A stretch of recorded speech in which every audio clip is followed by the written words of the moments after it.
Patti Miller, Regional Prevention Coordinator in East Central Minnesota. We're happy to have you here as part 3 of our 4-part webinar series, and this is Youth Access and Exposure to Legal Cannabis Products, Landscape Safeguards, and further protections. We want to take a minute to, you can go to the next slide. Just a land acknowledgement. We want to acknowledge the Dakota and the Ojibwe and the Ho-Chunk and the other nations of people who also call this place home. Next slide. And just a preview, or for those of you that don't know, our prevention resources in the state of Minnesota, we have the Prevention Resource Center that provides resources to preventionists across the state. We work with sumn.org for our data, and then the regional prevention coordinators, there's 8 of us throughout the state who work one-on-one to support you, our prevention championships, which creates a successful prevention framework in Minnesota. Next slide. And today's presenters and moderators, we are happy to have Dr. Lynn Silver with us from Getting It Right from the Start, Public Health Institute, Rachel Callanan, Public Health Law Center, Marisa Katz from Public Health Law Center, and myself and Stephanie. Next. And you can take it away, Dr. Silver. Okay, thank you. I'm Dr. Silver from the pediatrician at the Public Health Institute, and I coordinate something called Getting It Right from the Start that's been working on trying to promote cannabis policy that can better protect young people, public health, and social equity. Next, please. So Rachel asked me to just go through really quickly some of the health effects of cannabis and why we're concerned and cautious in the context of legalization. So again, first giant negative health effect from illegality was mass incarceration arrests, which were particularly discriminatory and racist in their implementation. And in Minnesota in 2018, Black people were 5.5 times more likely than white people to get arrested for possession. And that created significant health and social inequities. Next, please. Legalization has indeed made progress on that in some states. In my state, for example, in California, we saw a 98% decline in arrests and 87% of criminal records were expunged. And that can have major benefits for people's well-being, social, economic, and physical well-being. But what we are seeing nationally is a much more worrisome picture. We've seen an all-time high in consumption of marijuana, particularly in the young adult group, ages 19 to 30, where it's now at 42% reporting past year use. And it's also rising quickly in older adults as well, where it's more than doubled. Next, please. But the group that really worries me is not just anyone using marijuana, but the people who are using every day, which signals a transition to more problematic use. And that has tripled in young adults, so that now almost 11% of young adults age 19 to 30 in 2021 were reporting using cannabis daily or near daily. 1 in 10 of our young people are walking around stoned every day. That is not good, and it's extremely worrisome. Next, please. In teens, the trends have been a little bit different. We actually saw a decline during the pandemic, but cannabis vaping, which is highly potent products, tripled between 2017 and 2022 nationally. Next, please. Actually, I think we skipped a slide. Could you go to the next slide, please? They may be out of order. No, go forward, please. One more. And I think something got deleted, but go backwards again. The major negative health effects from cannabis that have been found are really related to low birth weight, increased risk for psychosis and schizophrenia and other mental health ill effects, car accidents, and dependency. And then we have a rapidly emerging body of evidence on cognitive and academic effects, growth in cannabis use disorder, especially when people start young and use frequently. Accidental ingestions and overdoses have been increasing at dramatic and concerning rates. And there's a growing body of evidence of increased risk of heart attacks and strokes with cannabis use as well, although they're not as well established as those first findings. Next slide, please. So for example, in California, we've seen quadrupling of pediatric ingestions and a 1,400% increase nationally in children under 6. We've seen near doubling of use during pregnancy, 75% increase in cannabis-related emergency room visits, and an 1,800% increase in older adult emergency room visits. Next, please. Use during pregnancy in particular is associated with more low birth weight, more prematurity, and more NICU admissions. Next, please. And really worried some about pregnancy exposure is that we're seeing that it's not just the acute problems right when the baby is born, but even at adolescence, we're seeing persistent psychopathology and neurologic deficits in children who were exposed in utero. And this is coming from new major NIH study of adolescent cognition. There have been 4 papers published, and they all are reaching similar conclusions of these 9, 10, 11-year-olds having higher risk of psychotic-like episodes, rule breaking, sluggish cognitive tempo, and other impairments. So that's one of the scariest things that's come out recently, as far as I'm concerned, because those children can't unexpose themselves when they were exposed in utero. Next, please. Psychosis and schizophrenia associated with cannabis is also one of the really worrisome areas, and one of the reasons we have to be very careful in how we implement this new market. Daily use of high potency, and what these authors defined as high potency was practically anything on the US market, anything higher than 10% THC, was associated with a 5-fold higher risk of psychotic disorder and any daily cannabis use, with a 3-fold risk. An increasing number of studies are estimating the percentage of new psychosis cases that may be triggered by cannabis. In this European study in 11 cities, it was 12%. The Danes have estimated a considerably higher percentage, but basically it's a lot. It's not the majority of cases of psychosis, but it's a significant minority that may be preventable severe mental illness being generated by cannabis use, particularly of high potency products. Next, please. This is just a quote from an addiction medicine provider in California who observed kids who vape or use cartridges or edibles, they get psychotic. I can think of 3 or 4 off the top of my head in the last 5 months who actually were psychotic. I was trying to talk to them and they were psychotic, drug-induced psychosis, and that's, we didn't used to see so much. Next, please. The NIH did a major study of over 250,000 people and found increased use of with cannabis use disorder, daily cannabis use, or even occasional use found increased risk of suicidal ideation, plans, and attempt. And that was particularly high amongst people who had cannabis use disorder. Next, please. Cannabis use disorder, or dependency, develops in about 1 in 10 users, but it's higher, significantly higher in those who start young, closer to 1 in 6. And some more recent studies are showing even higher rates of cannabis use disorder with use. Next, please.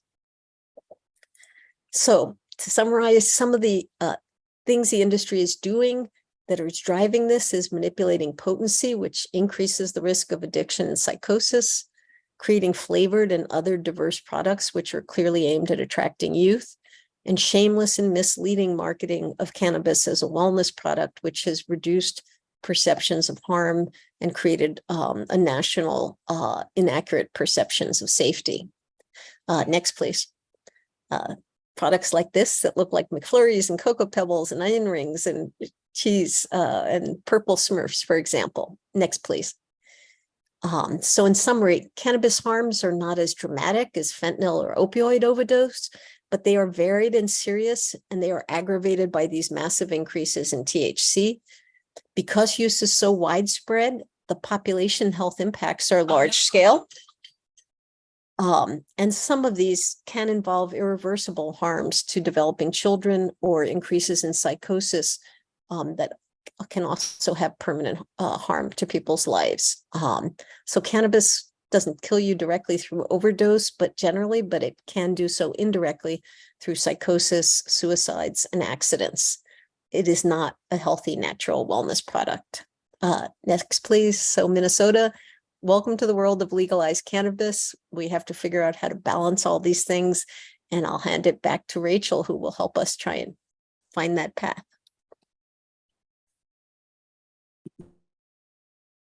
Great. Thank you, Lynn. And just such important information to share with this audience of prevention experts and public health professionals. So thank you very much for that. And actually, we're going to call on you to kind of stick around. And, one of the things that I think people are really looking for is resources. And of course, getting it right from the start has created these amazing resources that give people the information they need to be able to assess and talk about the policies that are developing in real time in their communities. And so, one of the reasons we wanted you to come speak in particular is your principles for public health and equity approach to regulation, and to give us some background on how you developed this important resource and kind of what is the rationale behind some of these principles, or the principles that are here. And then after you have given that kind of introduction, we will walk through each of these set of principles and apply them to the Minnesota law and see how Minnesota's law measures up.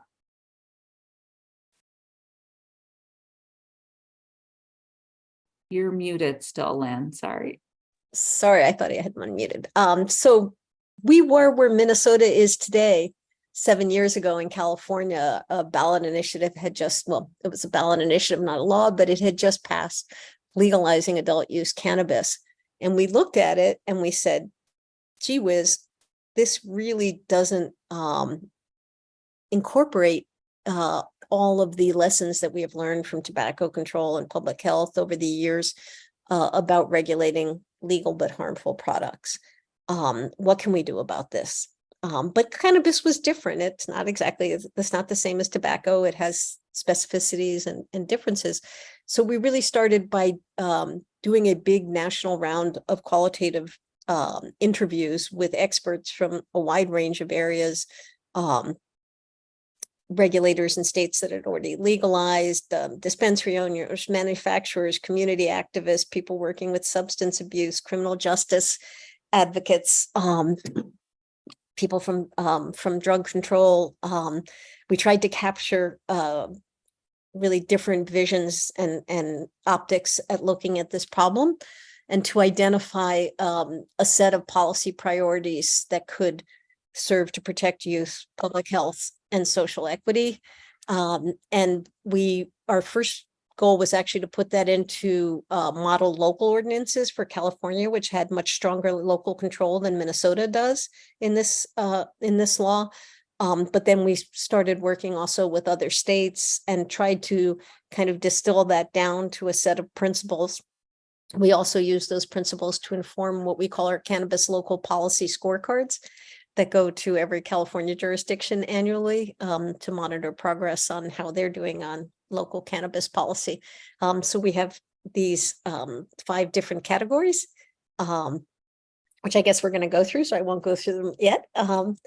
But they really tried to identify areas of protecting kids, promoting equity and responding to the war on drugs, keeping the cannabis industry from becoming a new tobacco-like industry, protecting public health from these really complicated health effects that cannabis has. It's not just one, it's a lot of different ones, and addressing the key strategy of the industry, which has been intensive product diversification and marketing. So I'll hand it back to you, Rachel. Great. Thank you, Lynn. And I just, I think it is one of the things that helps us sleep at night is knowing that, you and your colleagues at Getting It Right from the Start have thought through so much of this. So we really are not having to start from square one in Minnesota. We really can learn from what has happened in other states and the analysis that you all have done to help us sort out where we can improve Minnesota's law, hopefully. Before we dive into the specifics of applying the principles to Minnesota's cannabis law, I have just a couple of caveats I want to share with people. Of course, we wouldn't be attorneys if we didn't have caveats. So nothing in this presentation constitutes legal advice or lobbying. You absolutely should talk to your own legal counsel. Second, this law is brand new. There are many areas that are still being interpreted and understood. This discussion today represents our best understanding of the law as we stand today, and there is a likelihood that once rulemaking and other issues are hashed out, some of our interpretations may be subject to change. So we appreciate your patience and understanding as we all learn and try to understand this law that is in flux. But we really felt like it's important to get this information out to all of you so that you can, best decide how you want to move forward and how you want to address these issues. And then finally, we can only cover so much in 1 hour. So we are going to have one final fourth webinar where hopefully we can get to some of your questions or other issues that emerge. And with that, I'll hand it back to Lynn to give us a preview of what this first principle, protecting children and youth. Thank you, Rachel. So the first part of this we called getting rid of the cannabis kids menu, because there are so many products that are really being marketed in ways that are very attractive to little kids, bigger kids, teens, and young, 20 or 25-year-olds too. I showed that one slide earlier just as backup for this, but we're seeing, products marketed with cartoons, with animals, with, Smurfs, with names of foods shaped like nachos, just an endless, highly creative array. So we think our regulatory process really needs to make cannabis a bit more boring and more clearly adult oriented in how the products are designed, the packaging, the labeling, as well as any advertising. We also think certain products are just completely unnecessary, like the whole market of cannabis infused beverages. We know from alcohol that Alcopops, grape flavored soda with alcohol in them, for example, particularly attracted teens. So we suggest not allowing those products as part of the legalized cannabis market. The industry is infinitely creative, and unless we set the guardrails and parameters, they will keep being infinitely creative. The other key parameter is retail density. And we know from a lot of research on cannabis, on tobacco, and other areas that consumption is directly related to the number of retailers close to where you live or spend your time. We just studied pregnancy, for example, and we saw a clear dose response relationship, likelihood of using in pregnancy in relation to the number of cannabis, the distance to the nearest retailer, and the number of operators within a 15-minute drive. So having legal access, but limiting that to modest legal access. It doesn't need to be as many as tobacco and alcohol. And requiring a distance from schools and I would say not just, middle and high schools, but also in elementary schools, but also junior colleges and universities where, young people under 21 are concentrated. That's been excluded from most laws. Public libraries, other major youth serving facilities should not be next door neighbors to a cannabis retailer. 500 feet's not enough. It should be, even 1,000 feet is only like 3 blocks. So with that, I'll hand it back to Rachel. Great. Thanks, Lynn. Yeah. So, looking at Minnesota's law, the legislature did put in some pretty decent packaging requirements attempting to protect kids. So specifically, the law prohibits packaging that resembles common products, like this example of THC edibles that were designed to look almost identical to this trolley candy. It also prohibits any packaging designed to appeal to children or persons under age 21. The packaging must be plain, child resistant, tamper evident, and opaque. So the product is not visible through the packaging, kind of like what Lynn was saying, making it look boring, ideally. And this will apply to all the products eventually. However, the temporary requirements for these lower potency edibles currently on the market since July 1 of 2022, they are not required to be sold in plain packaging. And in fact, the beverages also do not need to be in child resistant packaging. So those are troubling aspects.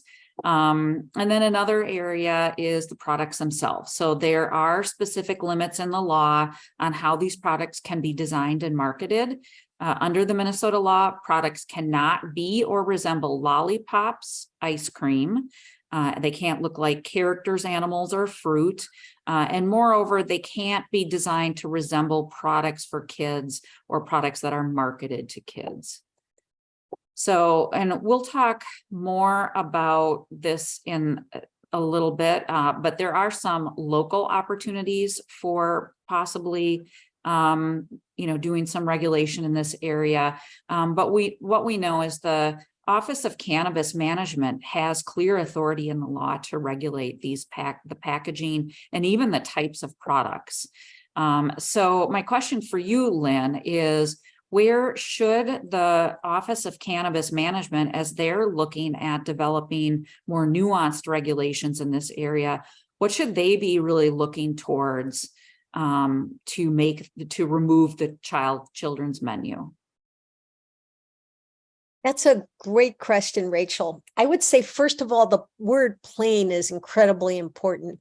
There's vast international experience with plain packaging of tobacco products. That means putting them in a single color box, ideally a kind of dull gray or green. But some US states have used plain packaging that's a little more liberal and allowed white or pink or other more attractive colors, but that's not covered with flashy imagery and highly attractive features. So I think in terms of packaging, that's one of the best things, because then you're not trying to fix it product by product and chasing your tail, which is very, very difficult for government. There's tens of thousands of these products. So I think a really robust regulation of the word plain in that law, an extension of that requirement to lower potency edibles, are two of the most important things that you can do that will go a long way.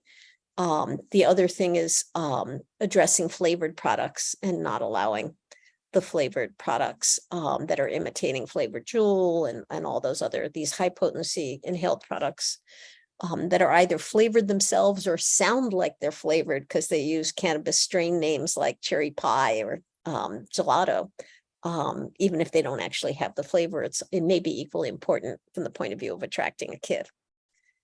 Great, thanks, Lynn. And we're going to talk a little more about what's in the law on those two fronts in a moment. But, you talked a bit about limiting the number, location, and density of retailers. And under Minnesota law, the law itself does not have a specific limit on the number or location, but it does give local units of government some leeway to require these buffer zones specifically around schools, daycares, parks, and treatment facilities.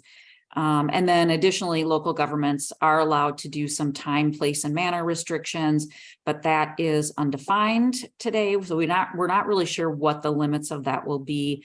But hopefully local jurisdictions will be attempting to move, sort of push the envelope on some of those areas. And that gets to my next slide, which is some of the opportunities really do on this front sit with local units of government to hopefully push the envelope in this front. But Lynn, what is your take on Minnesota's kind of not, having specific things in the law, but really kind of handing this off to local units of government? Well, they didn't hand enough. Well, I believe in having strong central state regulations. So I think you need to push hard to get as many of those in place as you can, but ones that continue to allow leeway to local government to be stricter and to experiment with new or varied approaches. So Minnesota didn't leave that much leeway to their local government. They left some, but a lot less than California. For example, in California, local government can prohibit high potency or flavored products, and some places have, which I think is a really important option.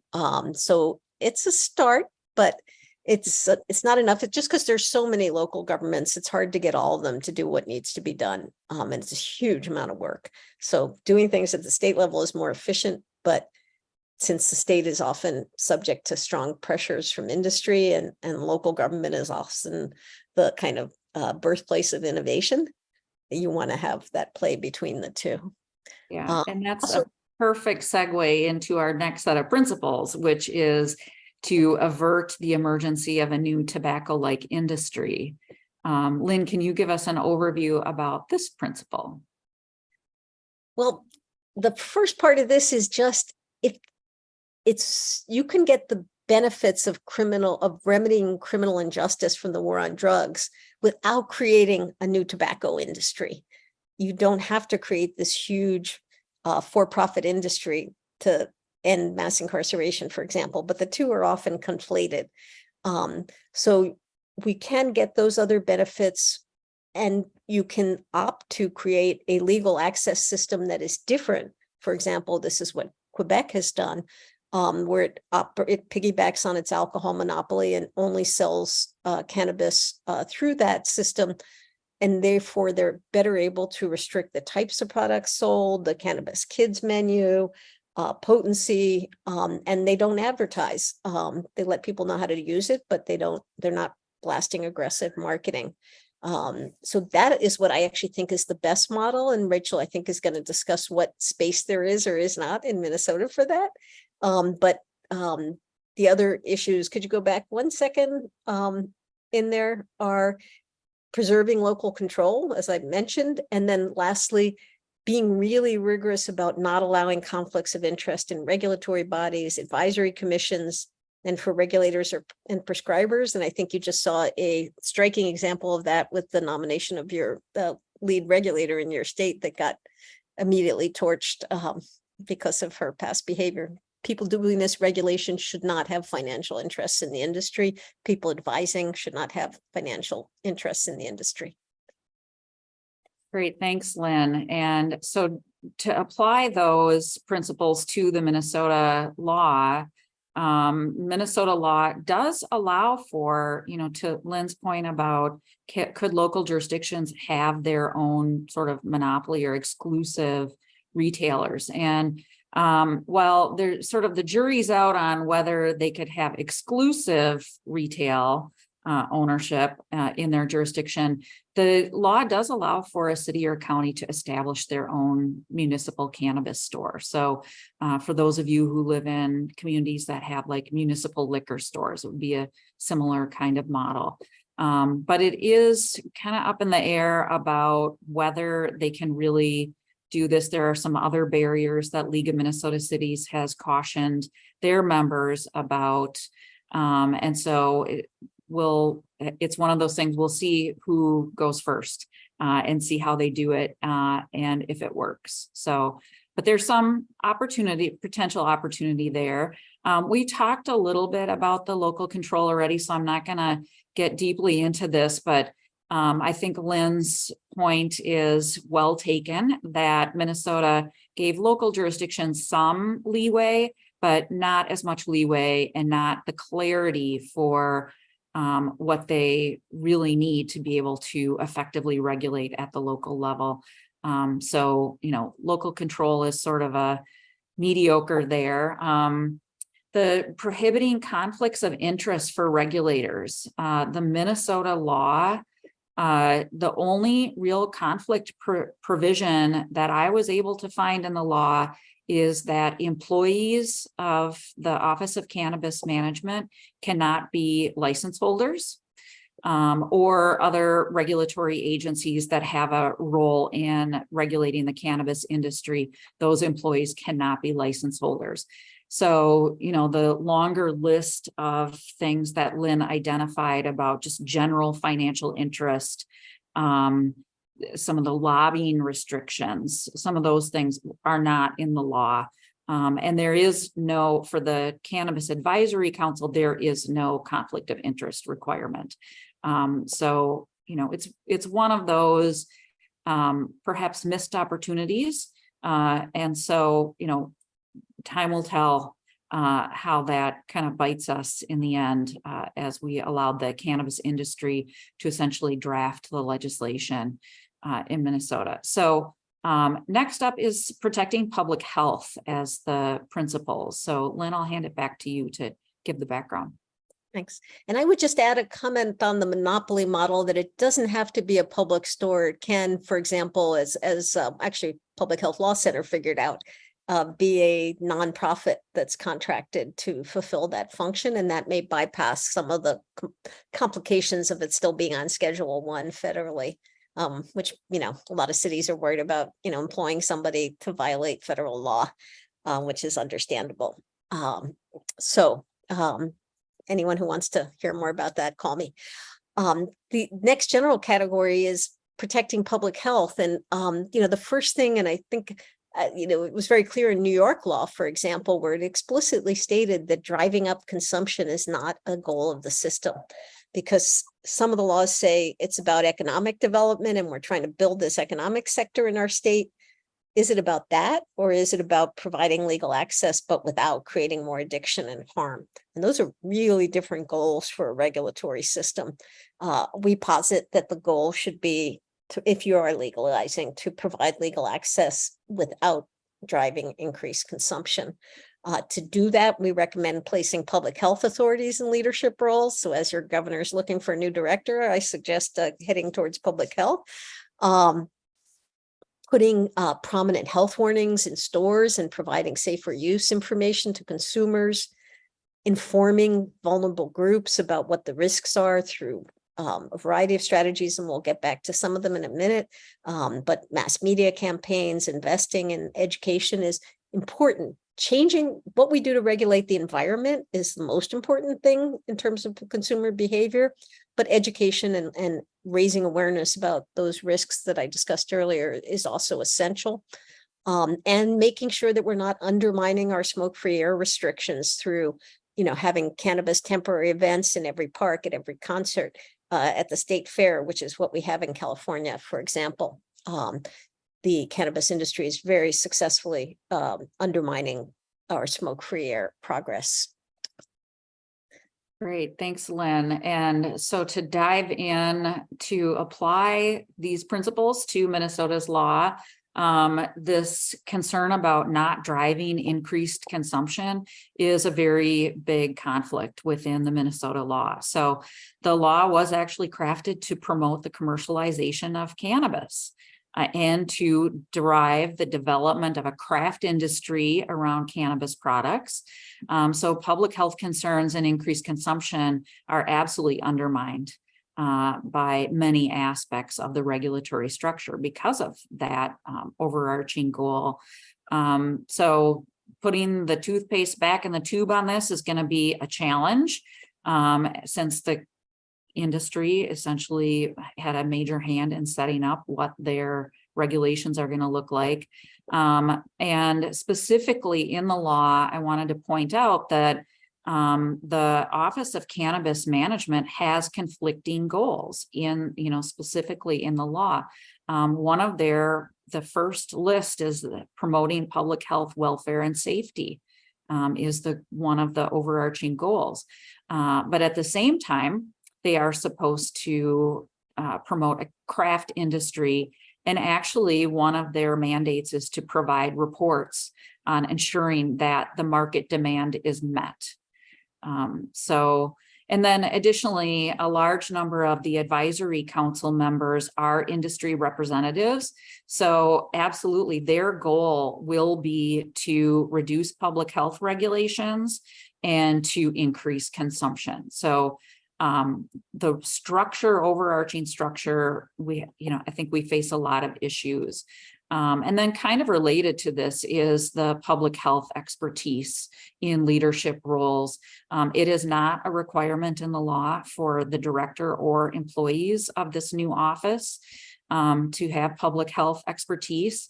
And, we could chalk that up to an oversight, but it definitely could be remedied voluntarily by, there's a selection committee that the governor has appointed to select the director. So they could make that criteria a key part of hiring that director. And then also public health expertise could be a priority in hiring criteria for staff at the Office of Cannabis Management. So there are some opportunities there. There is some representation of public health on the advisory committee. So that is, was very good news, but the vast majority of the members of the advisory committee, or I should say maybe a plurality, are representatives of the industry. So, and then, add into this mix the lack of the conflict of interest provisions.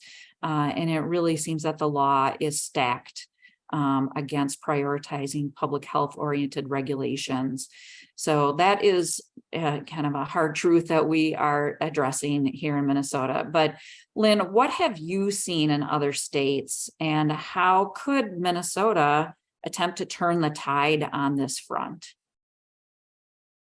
Well, I've certainly seen in California, our public health, our Cannabis Advisory Commission is also industry dominated. It had a couple of public health people on it initially. Now it's down to one, and the chair is now an industry person.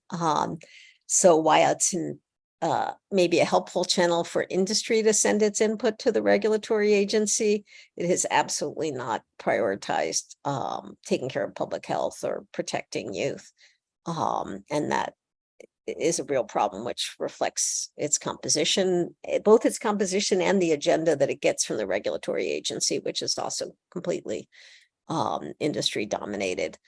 So in that sense, it's going to be a hard slog. I mean, the only thing I can say is, who was it who said organize and organize?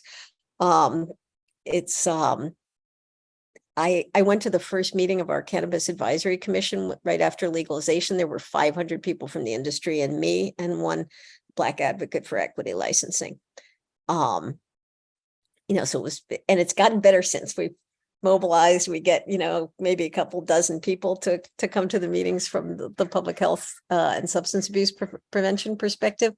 The most important thing you can do is to be organized, be competent, be networked, be vocal, have somebody who follows the technical stuff, which can be really boring and demanding, who writes up the comments, who, makes suggestions about what the action steps should be and blasts it out to all 143 of you on this call and all the other calls we've been doing, and gets people on those meetings and showing up and being present.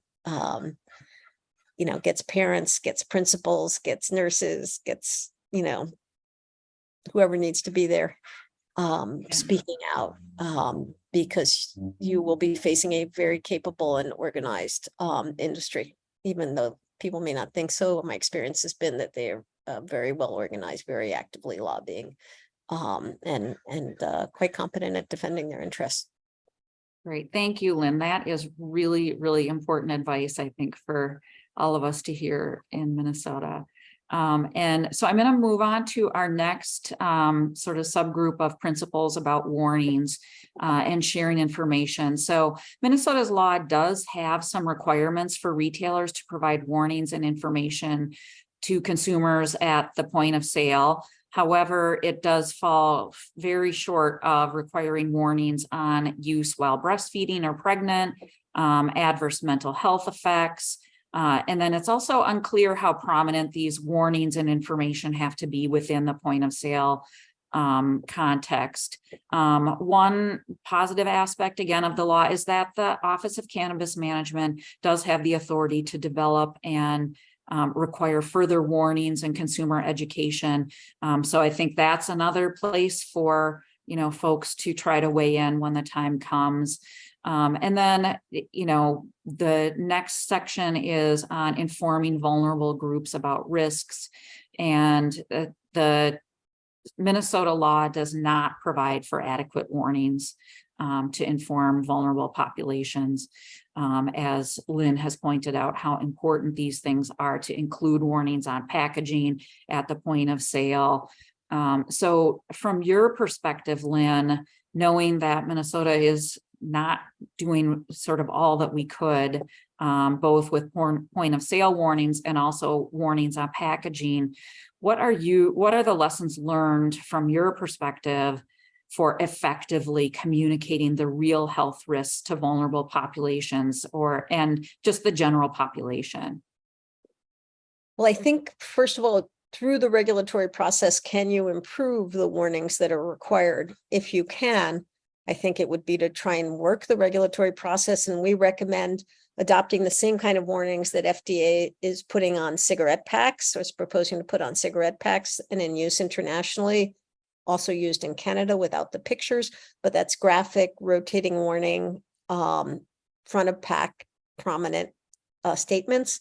And they should take one message at a time, because a lot of states have these long run-on messages in small type that nobody pays much attention to.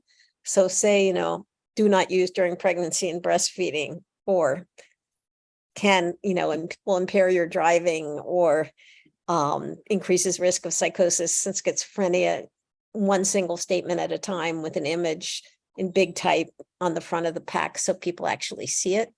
But if you don't succeed in that, you can require handouts in dispensaries to consumers. You can do public education campaigns, but they're much more expensive and harder to maintain. The beauty of warning labels is that the industry pays for it, and you're getting that education into the hands of the people who need it the most, who are the ones buying the product for free, essentially.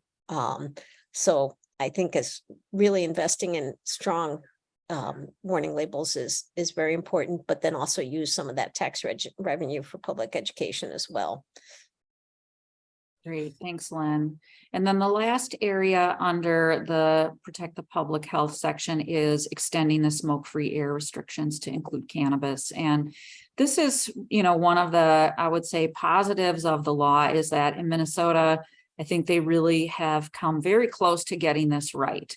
The law is very protective of smoke-free air, and luckily our Minnesota Clean Indoor Air Act already did address cannabis smoke and vape aerosol as one of the areas or in the definitions of smoking. So some positive there. And then I think another positive on this front is that local governments are given explicit authority to restrict or even prohibit all public use of cannabis and, including smoking and vaping. So, a couple of highlights there. There are a couple of areas of the law I think that need clarification, but and then moving on to limiting the dangerous product diversification and marketing. I'll hand it back to you, Lynn. Thank you. So this is, really my colleague Beatrice Carlini in Washington said that today's cannabis is to the botanical plant what strawberry Pop-Tarts are to strawberries. Or I might add what Coca-Cola is to a beet plant, for example, a sugar beet. They're very little relationship with the traditional botanical plant. These are potent industrialized products that have a completely different suite of risks and effects on the human body than the traditional cannabis plant did. And we know from the research that the amount of THC in these products bears close relationship to the adverse effects, particularly psychosis and addiction. So we don't know too well yet what the optimal set of policies is. Is it capping it? Is it taxing by THC content? Is it not allowing certain product categories like shatter and waxes altogether, which Maryland is doing? Connecticut set caps. Uruguay has a 9% cap on flower. What is the best way to do this? We are still learning. I think the big mistake, though, is analysis paralysis. and not doing anything because you're not sure what to do, and just letting the industry continue to go wild, which is what is happening in most places. The second one is prohibiting the use of flavor additives and flavor marketing, which all of you know the story of Juul and grape flavored vapes. The third is really limiting marketing to the maximum extent of the law. And there are First Amendment limits on that can make it more complicated, but things like prohibiting billboards, using high audience thresholds to make sure that it only goes where kids don't go, and so on. Warning labels we talked about. Prohibiting therapeutic and health claims for cannabis products is another really important one. Most of the laws just prohibit misleading information, but then the regulatory agencies don't have a host of, an army of doctors to figure out what's misleading and what's not, then do extensive scientific reviews. Really, the closer you can get to just saying, no, you can't put out these claims, and these claims are wildly present on industry websites and store websites and all over the place. Therapeutic claims, what are called white claims, I think white labeling, organic, fresh, no pesticides and things like that as well. And then lastly, keeping the cannabis business model specialized so that it doesn't become the corner store, which there is pressure to do. And I think the lower potency edible marketing in Minnesota is an example of how this was not successful. If your cannabis store can be a store just for cannabis that doesn't sell clothing or branded merchandise or food, it brings in less traffic and remains a specialized business just for those who want cannabis. And we recommend that. Also not allowing them to become restaurants. Great. Yeah, that all really important points. So let's sort of dive into the specifics in Minnesota's law. So the first, limiting THC content, low THC products required to be stocked, and standard dosage. In the law itself, there really are only potency restrictions or THC content restrictions on edibles, both the cannabis edibles and the lower potency edibles. Lower potency edibles are required to be no more than 5 milligrams per serving with 50 milligrams per package. So these are the hemp derived THC products. And then eventually when the adult use cannabis products come online, the edible products will be limited to 10 milligrams per serving with a maximum of 200 milligrams per package. Otherwise, there are not THC or potency limits for any of the other products. And so Lynn, kind of my question back to you is, since the Office of Cannabis Management does have the authority to limit potency, that's explicit in their authorization, what are a couple of rules of thumb you would recommend they consider as they are developing these rules around potency? Yeah.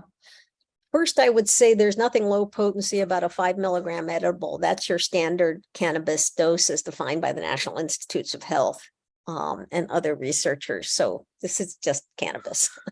5 milligrams will get you high. And if you have 2 of them, it'll get you nicely high. The 200 milligrams per package is twice the amount in California, actually, which is limited to 100. So that's 20 doses, which also greatly increases risk of harm. I would look at simply not allowing entire categories of high potency products, as Maryland seems to be doing. Products like shatter and wax and so forth, I think could be restricted and not sold at all, and they're particularly high risk. Vapes are also very high concentrates. There would probably be a huge amount of pushback if you tried to prohibit them altogether, although I'm in favor of it. Some places in California have done that. So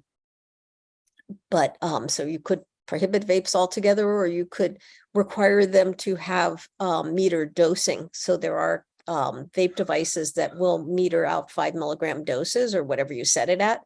So another approach to looking at that is requiring some kind of metered dosing mechanism.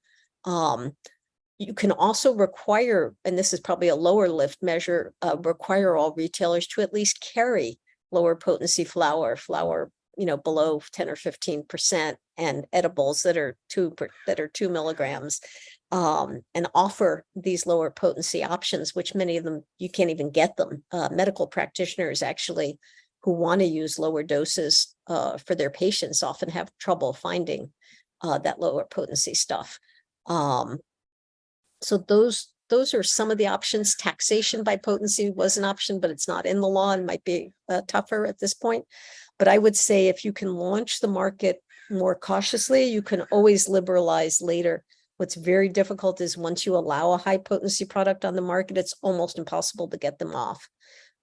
So start with a limited array of lower potency, safer products and figure out where to go from there. Convene a scientific, no conflicts of interest advisory board to define an approach to high potency. But as we recommend to the individual, we say start low and go slow. The same applies to government.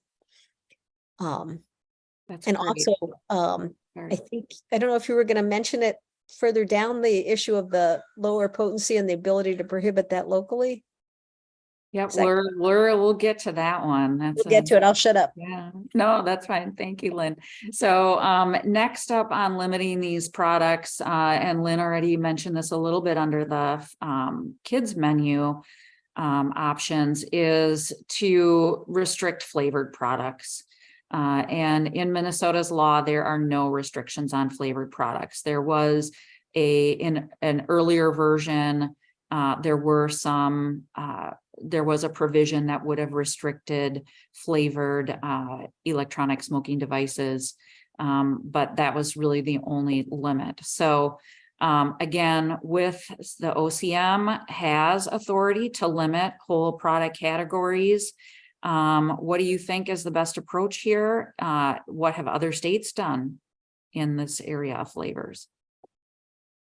So we strongly recommend not allowing, in particular, and a place to start is inhaled products, because those are also the highest potency products, the inhaled concentrates, vapes and waxes and et cetera, and they offer the most risk. So don't allow additives that create non-cannabis flavors, and don't allow package names and product names that imply a flavor, even if it doesn't have it, nor imagery that will imply that the product is flavored like a giant cherry, on the package, or a picture of an ice cream cone. So I strongly recommend doing that. And also for the edibles market, you can't totally take flavors out of edibles, but you can make them much less. You can have if it has a fruit flavor, you can require that to be in small print. You can not allow neon colors. There's like this picture here. New York has done some of that. So there's a number of ways to moderate the flavoring issue, even for edibles as well. But the biggest public health, I think, most urgent public health issue is on the inhaled products. California actually did create some restrictions last year, although I think they're not really doing anything to enforce them.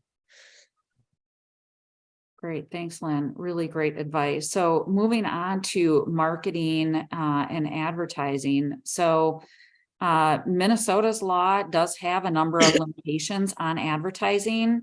And this is a list of some of the key elements of the advertising restrictions.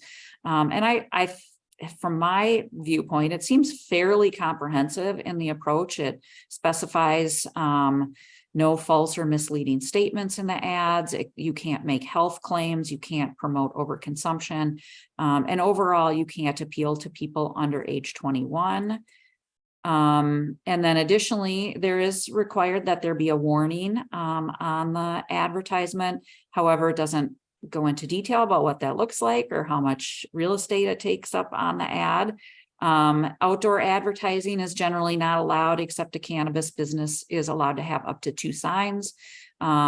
Advertisements are not allowed if 30% of the audience is anticipated to be under 21. Generally, pop-up ads online are going to be prohibited, and age verification would be required for certain targeted advertising. So I know, Lynn, you have done a lot of work on this front in California. What do you think are the key opportunities for Minnesota? So it has some really good provisions like the ban on billboards. That is great and important. A weakness is the 30% criteria.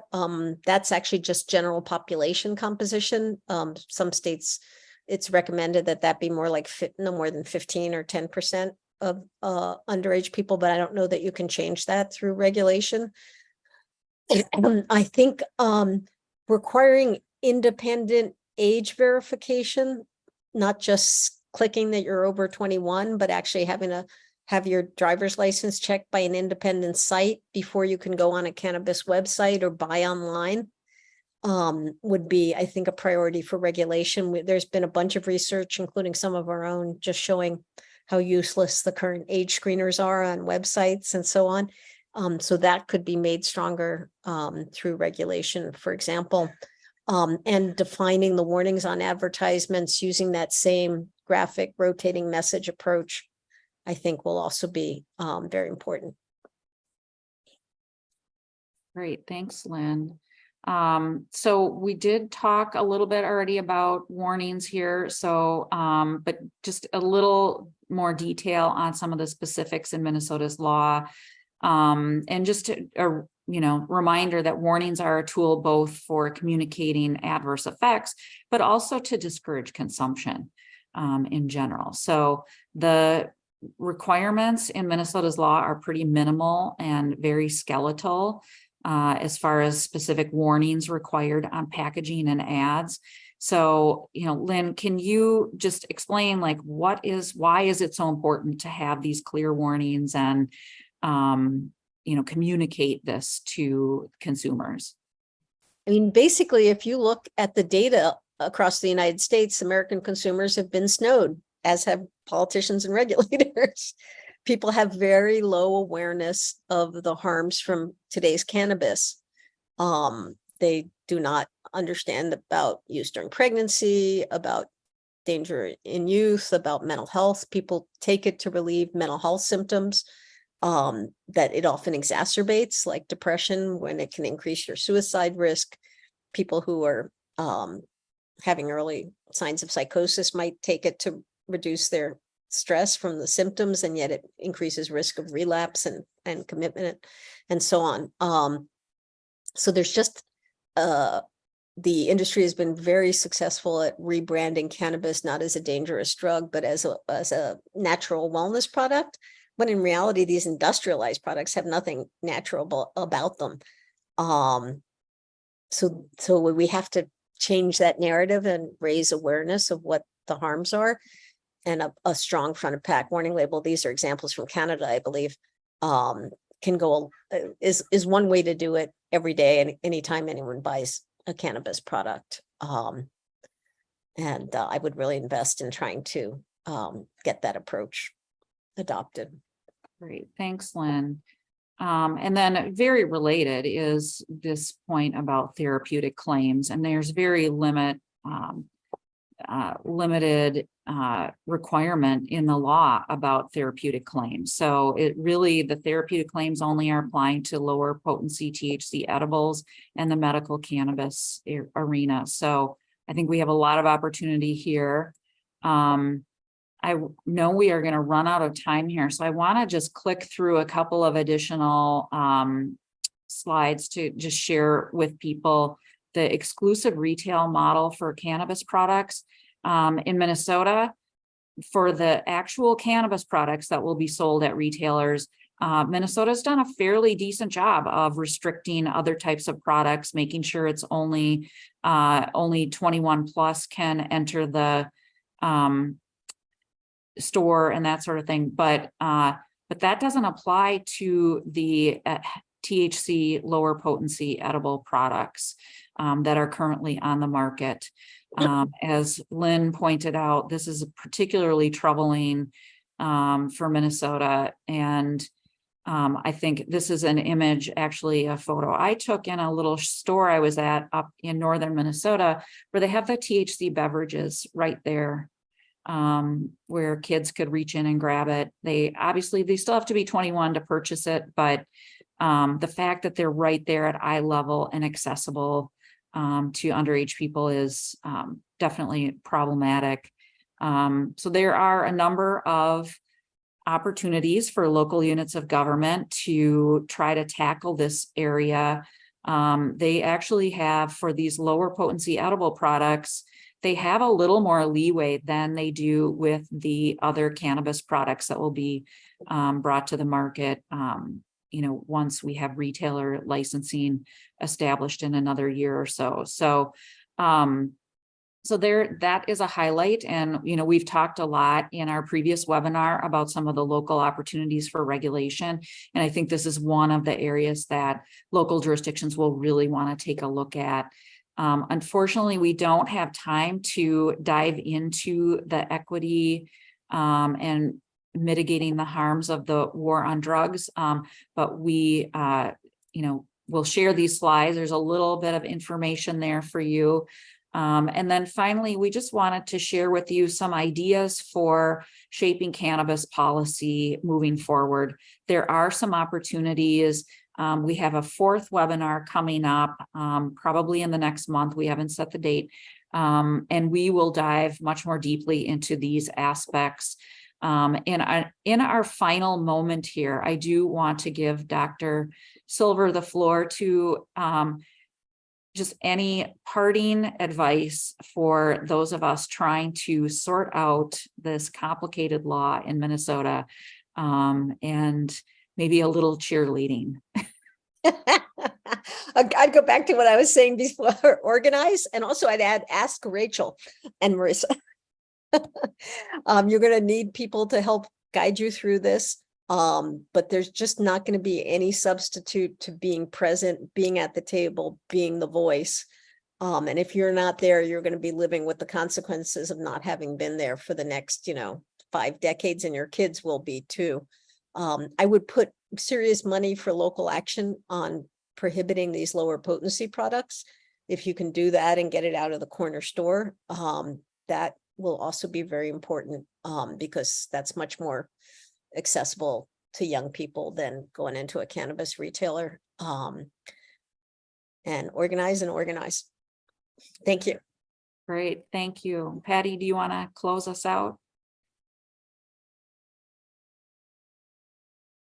Sure.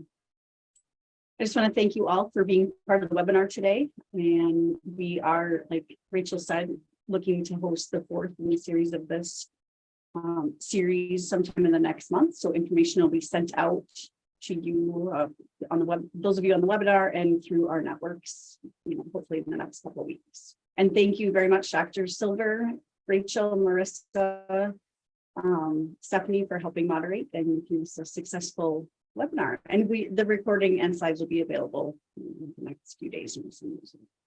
And you can get these resources on our website too, getting it right from the start. Great, thank you.